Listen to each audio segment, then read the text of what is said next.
I am one of the young people who is debating on if I'm going to own a home. And I can't help but think that if we do have a problem with the people in power abusing the rules, we should reduce the volume of immigrants coming in. I come from immigrants.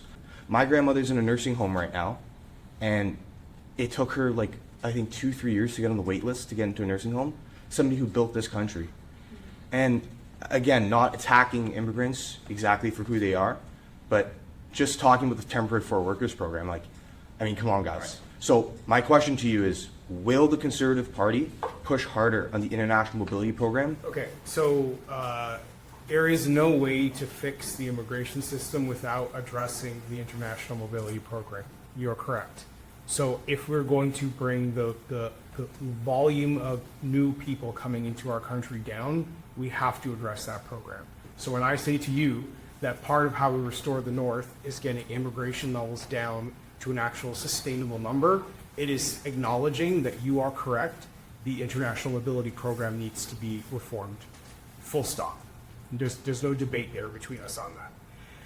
The other thing I want to say to you is I respect the fact that you are raising a point that many people are afraid to talk about, which is that just because you are an immigrant to this country or the son or daughter of immigrants doesn't mean that you have to now be pro-open borders, right?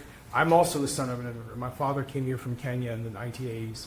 My mother, the daughter of two, an Irish and a Scottish immigrants who came here after World War II.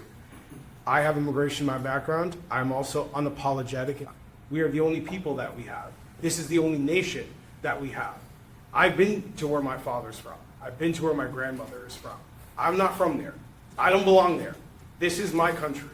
And this is why things like land acknowledgements and playing all these games about who is more Canadian than someone else, I don't play that.